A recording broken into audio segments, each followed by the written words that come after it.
Hi Facebookers, this is Steve Barrett, PR Week, Editor-in-Chief, getting ready to do our podcast. Got a great guest today, Kamiu Lee, who's CEO of Activate.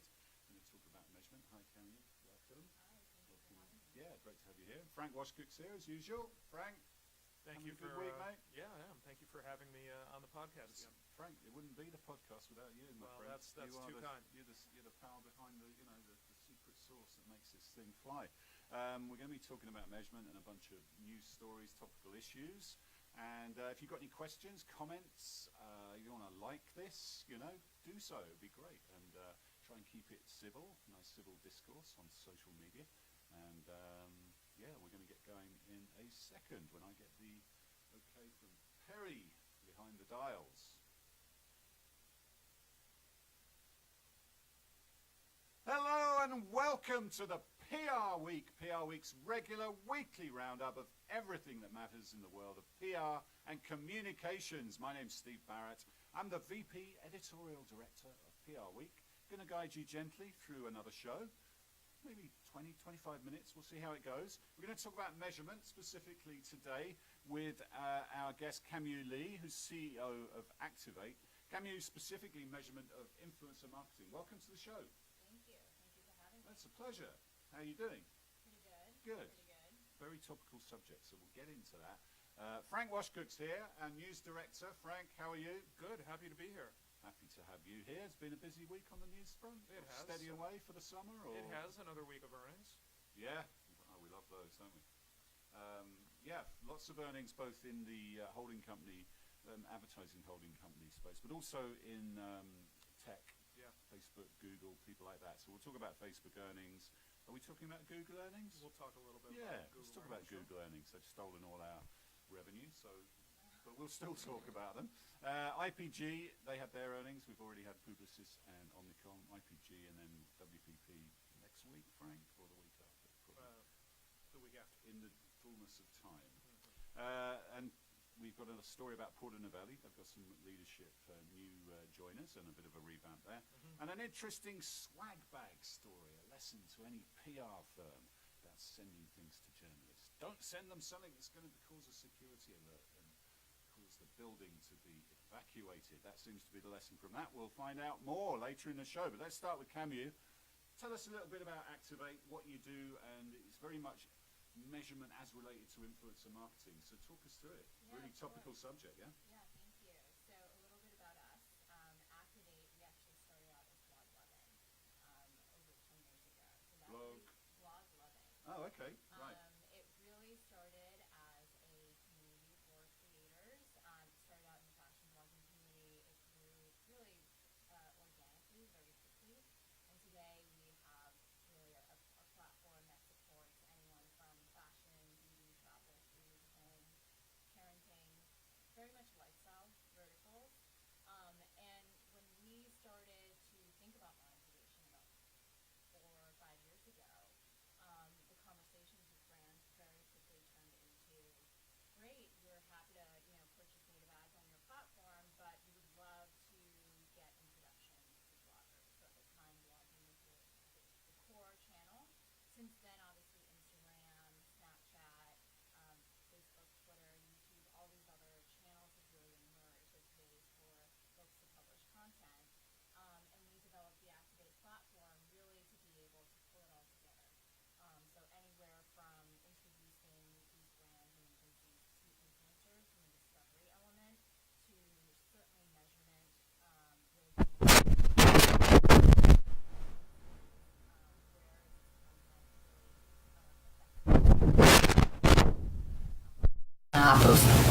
where content is resonating. We also support full workflow on the platform, so outreach, engaging those influencers, contracting, payment, FTC compliance, a lot of little things that you need to think about when you're working with a lot of individuals, essentially. And then finally, of course, reporting. So as each piece of content goes live, we're tracking everything, whether it's an Instagram story or certainly, a blog post, YouTube video, etc. So that's kind of what we do. Okay, so it goes way beyond just the measurement part. It's a blogging stroke influencer platform, and it's Yeah. almost like a full service with Yes. with the measurement included. Yes. Yeah. Yes.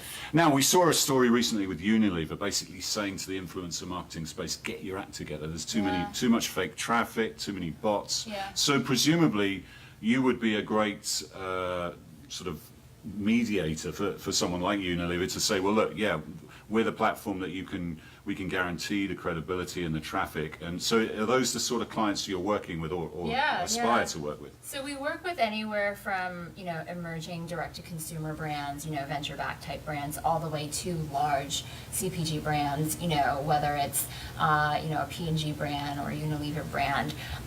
We've also worked with financial brands, insurance companies. We did a big video promotion around an insurance company. So there's really a lot of different verticals that play well with essentially tapping folks to create either personal stories or reviews, or there's a lot of different ways that you can create content specifically around fraud, right? It's certainly something that's come up again and again in this space, especially as more and more budgets are coming into influencer marketing. Inevitably you're going to have some bad actors, and you're going to have folks that want to take advantage, right? That being said, there is no silver bullet in this industry today. So it really needs to be a concerted effort from the social platforms themselves. You saw Twitter did a big, the Twitter Purge that happened, and everyone Yeah. was talking about it and Absolutely. comparing how many people lost, X number of followers overnight. So the social platforms, they're certainly doing their piece of it. There's probably more that they could be doing as well. From, someone like us, platform and intermediary between the influencers and the brands, there's a lot that we can offer to essentially put the right information in the hands of the brands to build those right relationships. So something, just to get a little bit more specific, right? There is certainly the element of looking at trends. So if someone has a significant spike or peak in traffic or in followership or in engagement, it's worth taking a closer look at it, right? Not to say that that is necessarily for sure, something shady happening, but it is really about taking a look and understanding, okay, why is that the case? And then looking at the quality of the engagement that's on that content, the type of comments that are coming through. Quite frankly, we had a situation where we were working with a creator who did see a interesting spike from Indonesia during a period of time on Instagram. And we actually had a conversation. We had a very transparent conversation with that influencer, and it turned out she was doing a big promotion for Uber in Bali at the time, and there was some paid promotion behind her post as well, in the industry called whitelisting or dark posting. There's like a few different terms for it, but essentially that was really the cause of it. And so in that sense, in our So mind, was that genuine traffic? that was a normal. She was not buying fake followers, right? Yeah. She was not. So, but certainly there are scenarios where that is happening. I do think strong communication with the community, with the influencer community, is also important. I think that looking beyond follower count as well. Making sure that, someone with, quite frankly, when we look at someone that has the same followership and you look at the actual impressions garnered from that content, you can see that. The actual impressions can vary, right, from influencer to influencer, and that as a ratio against their followership is also another indicator. So it's not like I said, a silver bullet. There's a few different things to look at.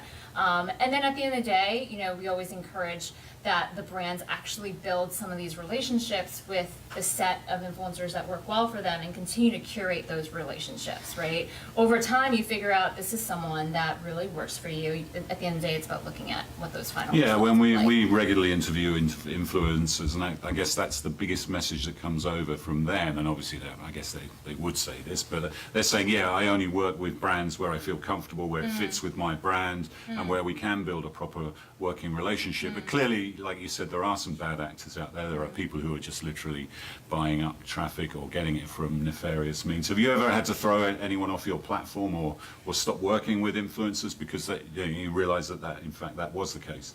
So we do have a comprehensive strike policy on the platform. So something that, is, I would say, sets us apart is because we grew up with a lot of these creators over the last 10 years. We've had them in our office, we've done events with them, we've done educational, outreach with them.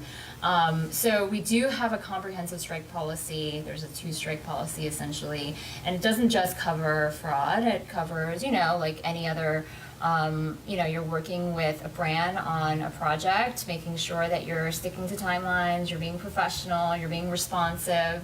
All of those things are wrapped in. So that has happened in the past. I would say, the more important thing is very careful vetting right at the beginning. Sure. So making sure you're looking at that data and you're vetting and you're thinking about, okay, beyond the fraud piece and the bot piece, like, is this person the right person to really be representing your brand? Are you picking someone because they're popular, or are you picking them because you can really see them naturally, touting your latest product or your brand, and it all makes sense to the audience? Now, do you also work with agencies, or is it all direct with in-house clients or brands? We work with both agencies and brands. Right. There's definitely a natural, incremental value that an agency can bring in some cases, right? Whether it's additional creative strategy, making sure it connects with other parts of the marketing mix that they may be managing on behalf of the brand.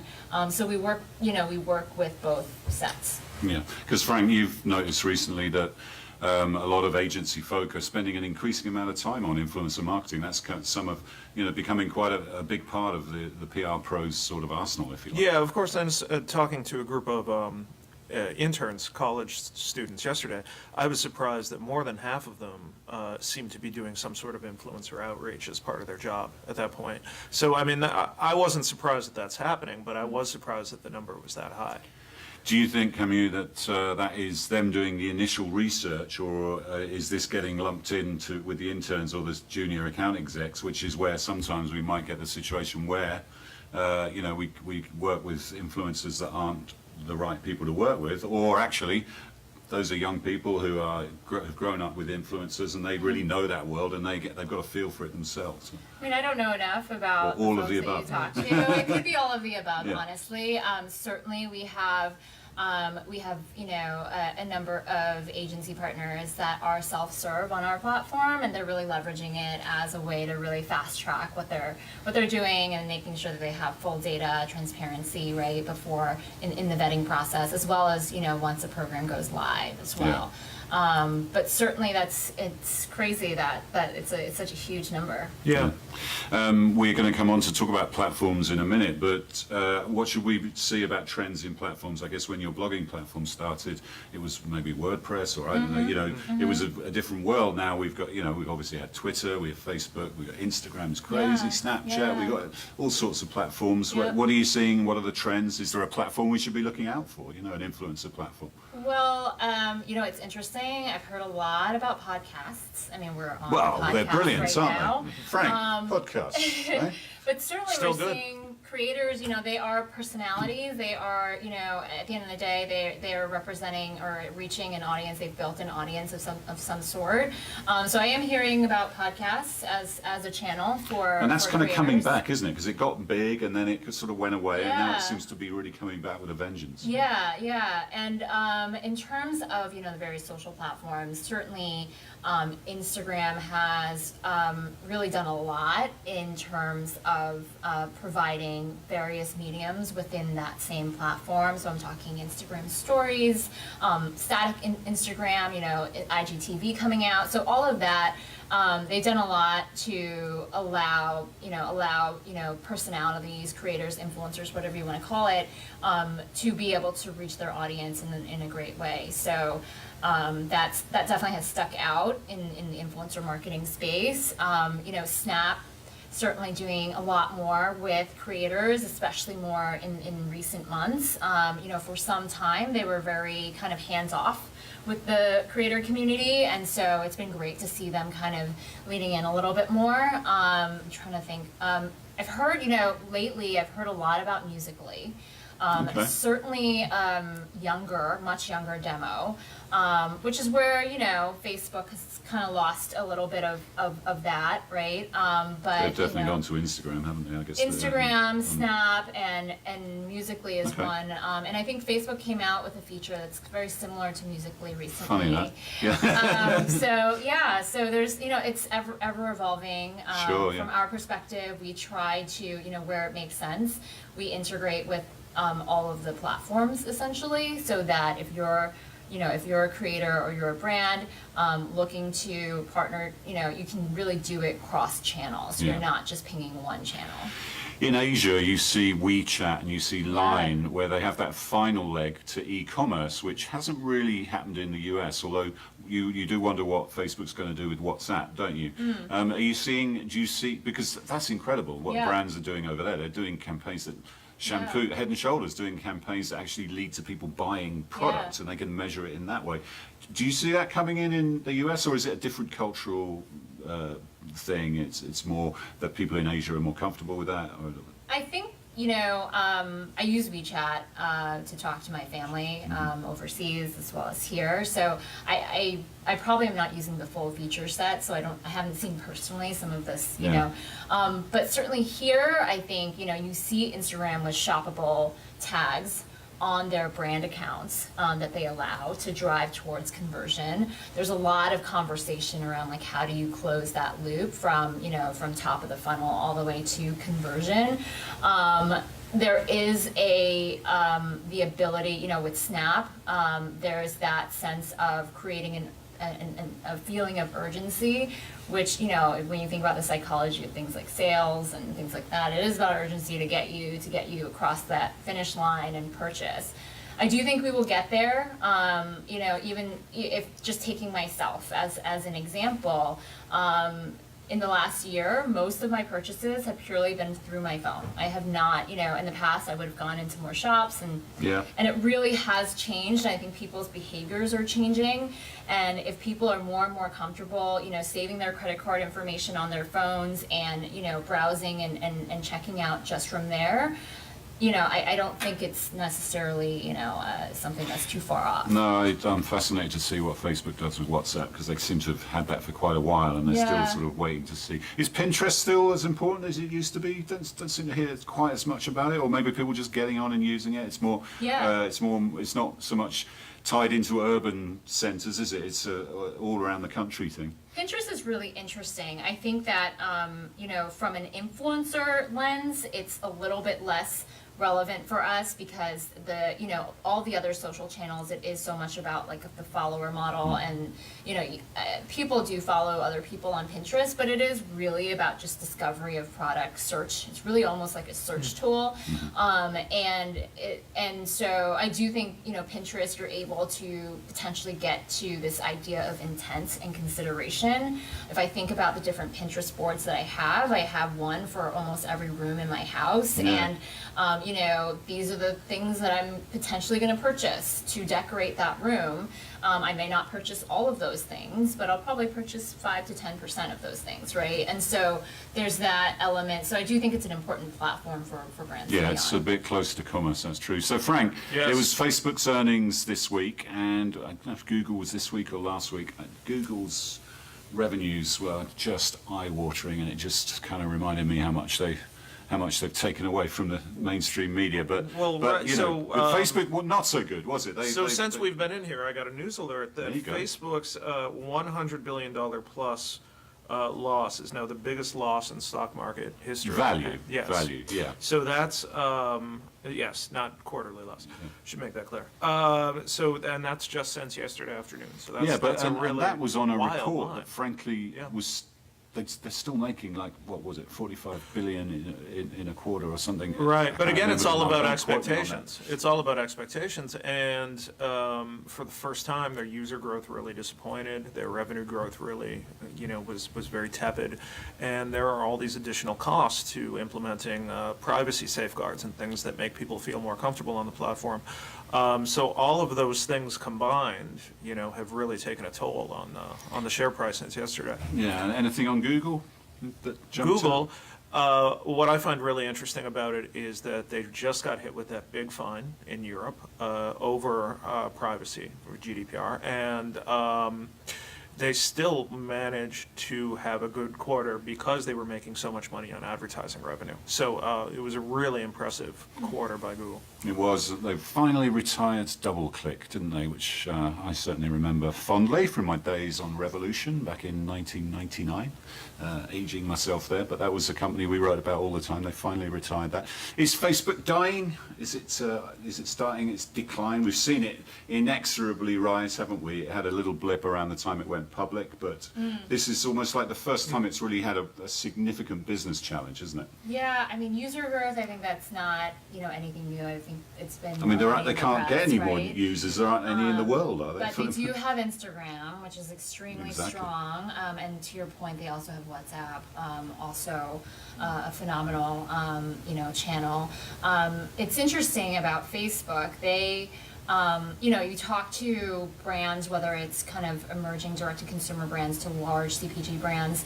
Over the course of last year, the cost of advertising on Facebook has gone through the roof, right? And there's only it's a marketplace, so there's a few things. Either there's not enough supply, meaning not enough users, time spent on the site, and or too much demand, which is also probably the case as well. Just those CPMs are getting really bid up. Everyone's figured out that Facebook, is a great way to advertise, but it's almost like too many people have figured that out, and have poured a lot of spend into it, and now it's almost we it's gone will too get much. ads in our feed and think, what the Yeah. hell's that doing there? And one thing I would add about that too, I think the Facebook numbers were shocking to people, because if you were reading about Facebook earning previews in the media, you didn't see a lot of doom and gloom in the days before this.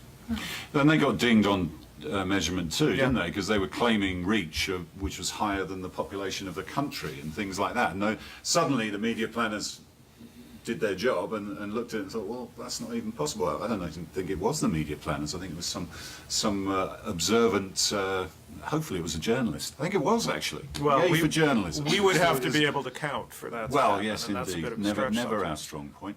Yeah. What about the holding company earnings? We Right. had IPGs this week. We talked about Publicis and Omnicom last week. We did. IPGs reasonably good, actually, weren't they, in the context of Yeah, they what were. everyone else is doing? I would say that so far IPGs were really the bright spot among the agency holding companies. So talking just specifically about the PR firms. So the PR firms within the CMG unit all scored mid-single digit organic revenue growth in the period, which is not something they would have been happy with maybe a year or two ago, but it is an improvement over what they had been seeing. So, a pretty good quarter for Golan and Weber Shandwick in that case.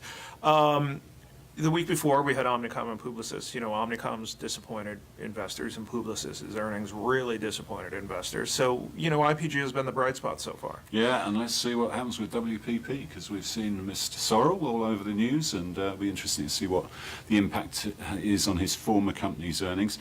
Kamiu, holding company business models are under the scrutiny like never before, really, in the marketing services space.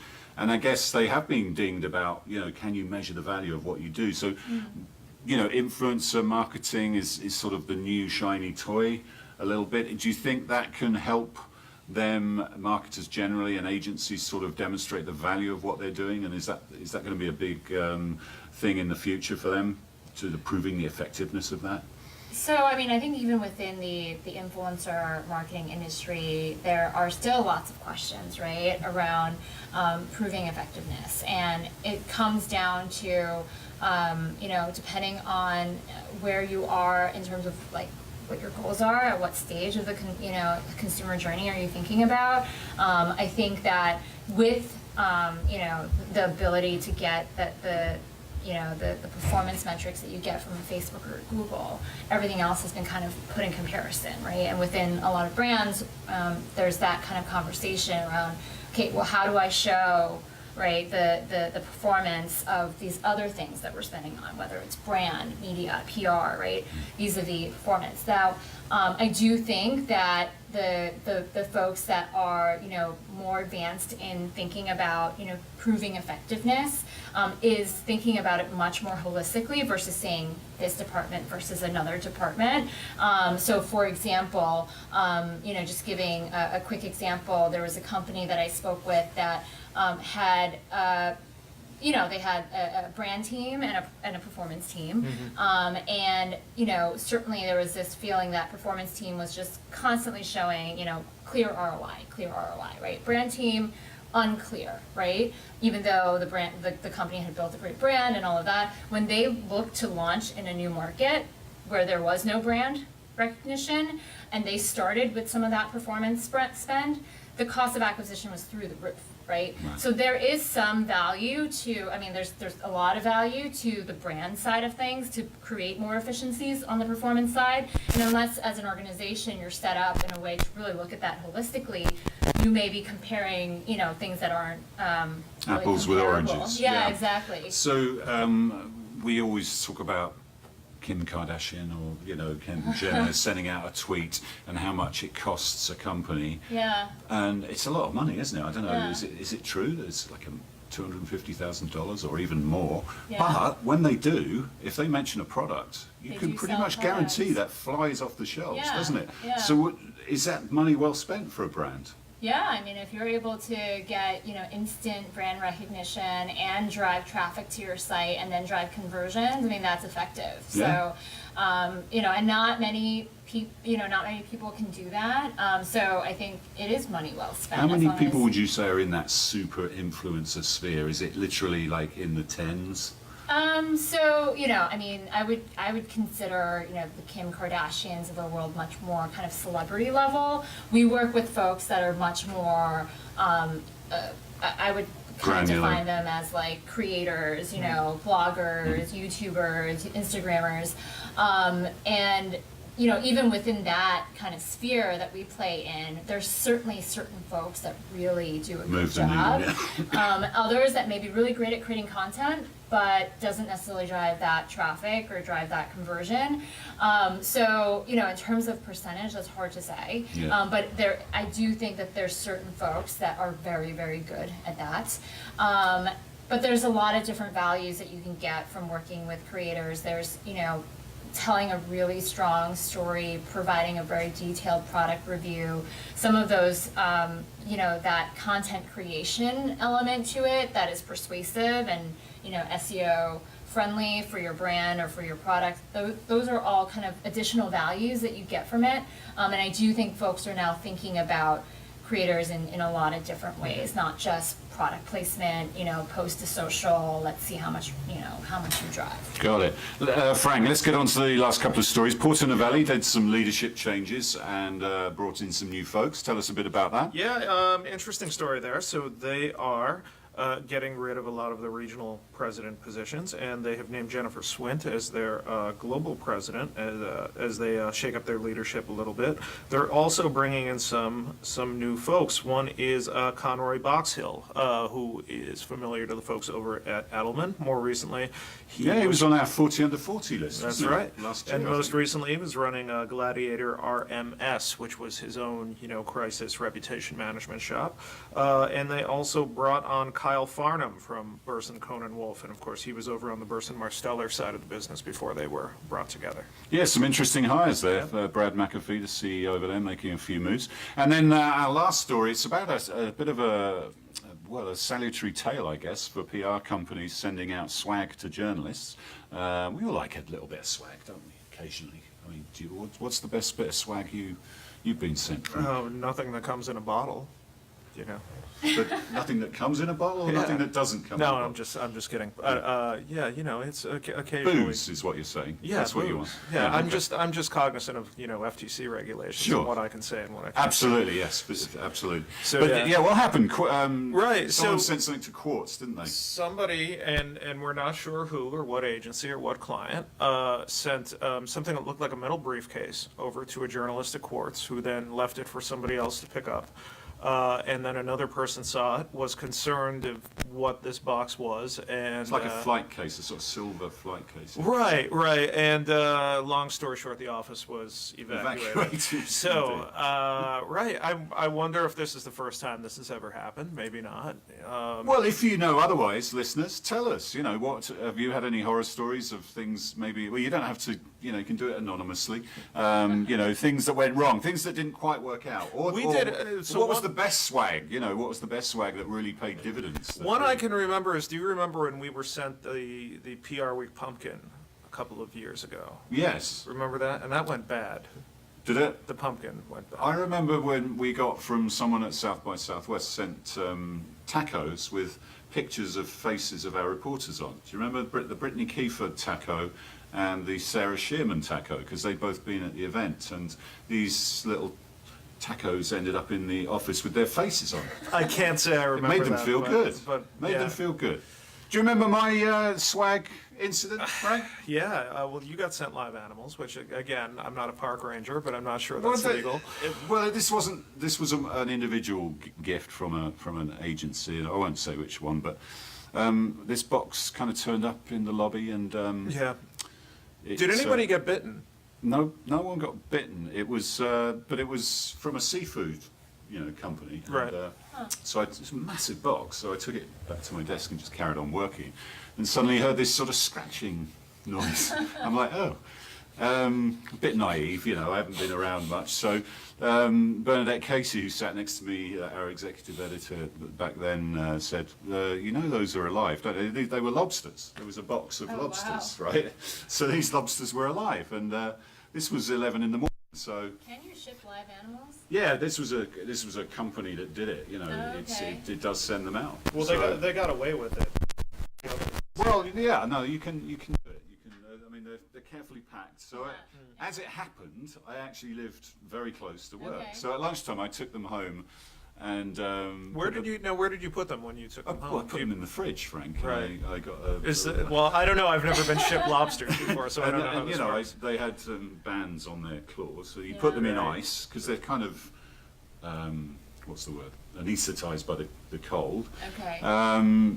Put them in there, and I'm squeamish. So there's no way I was going to kill these lovely creatures. So, but we did end up having a nice lobster party that evening, and invited some friends around, and it was a lobster fest. But that was probably the most memorable piece of swag I And nobody got hurt except No the one got lobsters. hurt. I mean, I was a little pulling, taking them out of the box and putting them in the fridge. I was a bit, like a little baby. But yeah, it was a great night. So when actually. you opened the fridge, were they still alive at that point, or? Yeah, of course.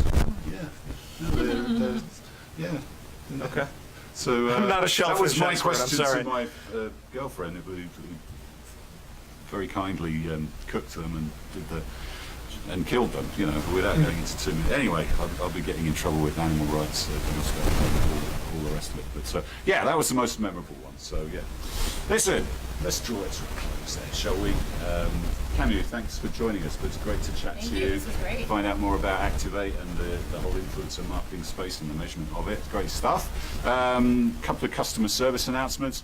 PR Week Awards, they're going to launch this afternoon, I hope, Frank. I hope so too. Yes, so do I. I'm waiting on the go-ahead. Indeed. PRWeekAwardsUS.com. So start planning out what you're going to put into the awards. You've got till October, I think, to enter, and we'll have a big workshop about how to put a good entry together, which is in the next couple of months. And so yeah, that's going to be great. A few little changes for our 20th anniversary. These will be the 20th awards. It's our 20th anniversary this year. Next year's the 20th awards. So we're looking forward to that. And our PR Week conference takes place in Chicago on October the 18th. A lot of excitement about that.